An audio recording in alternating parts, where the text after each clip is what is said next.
Assalamualaikum, bocah-bocah kelas telu kang Bu Guru Tresnani. Kepriye kabarmu dina iki? Alhamdulillah, muga-muga kabeh tansah pinaringan sehat walafiat ya. Amin ya rabbal alamin. Nah, dina iki angka bocah-bocah balik meneh sinau karo Bu Juwita. Sinau basa Jawa nggih. Nah, sadurunge sinau, yuk kabeh padha maca basmalah dhisik. Bismillahirrohmanirrohim. Muga-muga anggone awake dhewe sinau iki mengko tansah diparingi lancar, ora ana halangan apa-apa. Ya, amin ya rabbal alamin. Nadyan sinaune awake dhewe iki kanthi cara daring, Bu Guru nyuwun bocah-bocah tetep semangat ya anggone sinau. Nggih, tetap semangat. Nah, ana sebagian bocah kuwi ngarani yen daring kuwi kepenak. Akeh banget alasane. Nanging uga ora sithik bocah sing ngarani daring kuwi ora kepenak. Lah, terus ngopo kok daring kuwi ora kepenak? Macam-macam alasane. Setunggal mboten saged kepanggih kalih Bapak Ibu guru, ora bisa ketemu Bapak Ibu guru. Terus ora iso ketemu kanca-kanca, ora iso dolanan bareng, ora iso jajan nang kantin, lan liya-liyane kuwi sing marai kangen banget karo suasana sing kaya ngono kuwi mau. Nah, apa meneh iki kok arep pitulasan. Awakmu yo ngerti ya mestine nek pitulasan kuwi mesti rame banget. Nang sekolahan ana lomba-lomba, akeh kegiatan. Nah, seru banget ya. Nggih, seru.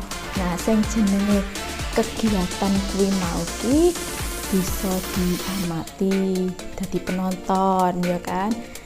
Terus bisa dilakoni kanthi cara melu lomba, terlibat ngono kuwi. Terus bisa uga dilaporake. Nah, sadurunge nglaporake, awake dhewe kuwi mesti ngobservasi utawa ngamati dhisik. Nah, dina iki engko awake dhewe bakal sinau babagan laporan hasil observasi utawa LHO. Nah, apa kuwi laporan hasil observasi? Yuk disimak.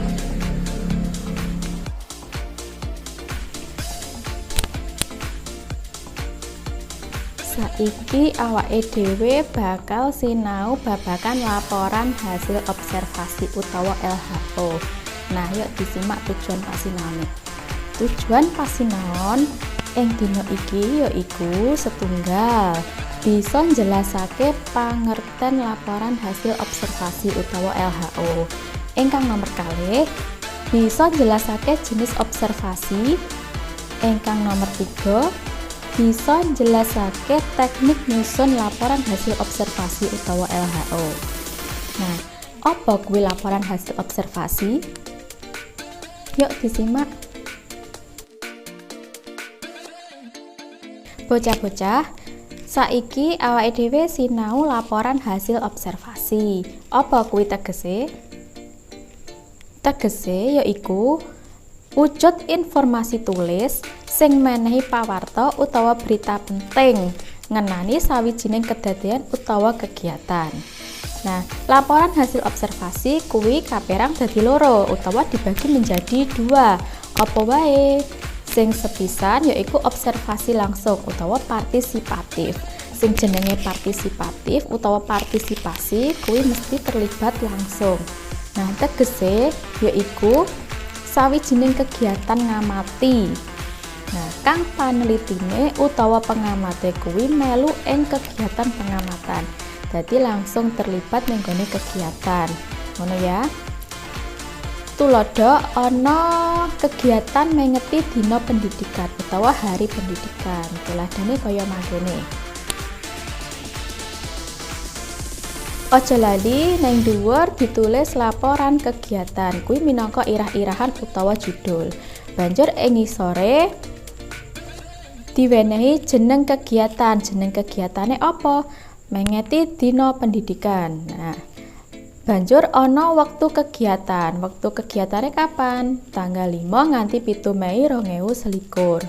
Banjur papan panggonan utawa tempat, nang ngendi tempate kegiatan kuwi mau? Oh, neng lingkungan sekolah, ditulis lingkungan sekolah. Ngoten nggih. Terus ana guru pembimbing. Sapa pembimbing sajroning kegiatan iku mau? Contohnya utawa tuladane pembimbingnya Bu Juwita, ditulis ngono ya. Terus banjur ngisore meneh ana tabel kegiatan. Nah, tabel kegiatan kuwi sing sepisan kegiatan sing dilakoni, berarti sajroning kegiatan kuwi mau ana rangkaian apa wae, isine kegiatan apa wae. Ana contone lomba pidato basa Jawa. Jadi ing kegiatan mengeti dina pendidikan kuwi ana lomba pidato basa Jawa. Banjur asile apa? Asile bocah kelas 5 bisa nindakake kanthi seneng lan semangat. Kuwi contone ngono ya. Banjur sing keloro ana kegiatan lomba nembang lagu tembang dolanan. Lomba menyanyikan lagu tembang dolanan. Nah, hasil kegiatannya yaiku bocah kelas 3 lan 4 bisa nindakake kanthi tertib, seneng lan semangat. Contohnya ngono. Banjur sing terakhir ana lomba balapan karung. Nah, asile apa?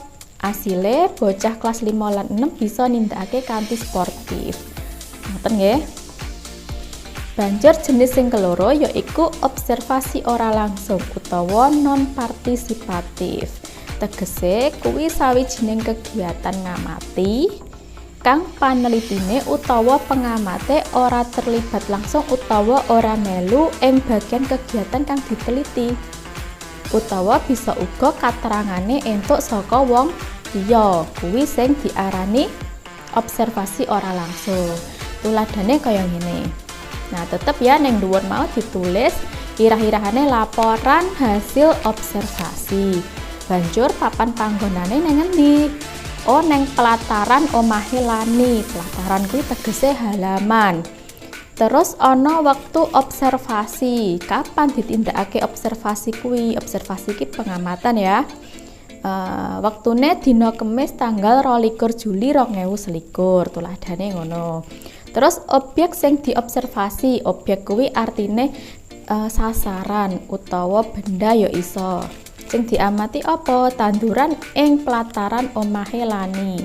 Berarti sing diamati kuwi tanduran sing ana utawa yang ada di halaman rumah Lani. Banjur hasil observasi apa? Asile yaiku coba disimak. Pelataran omahe Lani ana maneka warna tanduran. Ana tanduran wit lan ana tanduran kembang. Wit-wit ing ngarep omah yaiku wit rambutan, wit gedang lan wit kates. Ing pelataran omahe Lani uga ana tanduran kembang yaiku kembang bugenvil lan kembang mawar. Kabeh tanduran iku katon apik lan seger. Kuwi contoh laporan hasil observasi ora langsung utawa non partisipatif. Jadi sing diamati kuwi pelataran omahe Lani, tapi penulis utawa pengamat utawa paneliti ora terlibat langsung neng kene. Ngoten nggih.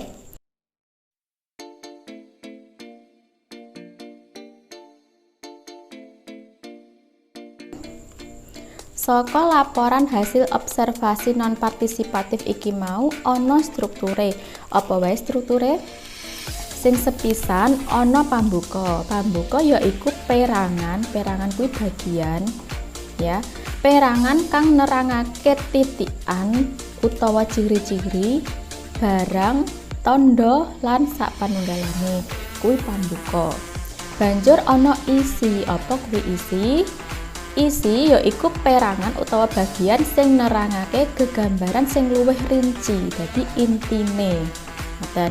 Banjur ana penutup. Penutup yaiku perangan utawa bagian sing mujudake simpulan utawa kesimpulan saka hasil observasi iki mau. Nah, saka laporan hasil observasi non partisipatif pelataran omahe Lani iki mau strukture pambuka. Contone pambukane endi cah? Pelataran omahe Lani ana maneka warna tanduran. Iki kalebu pambuka. Nggih. Banjur isi. Isi yaiku intine. Sing kalebu isi yaiku ana tanduran wit lan ana tanduran kembang. Wit-wit ing ngarep omahe Lani yaiku wit rambutan, wit gedang lan wit kates. Ing pelataran omahe Lani uga ana tanduran kembang yaiku kembang bugenvil lan kembang mawar. Iki kalebu isi utawa inti. Banjur sing kalebu bagian penutup yaiku kabeh tanduran iku katon apik lan seger. Iki iso diarani kesimpulan utawa penutup. Tekan kene ana pitakonan. Mboten, lanjut nggih.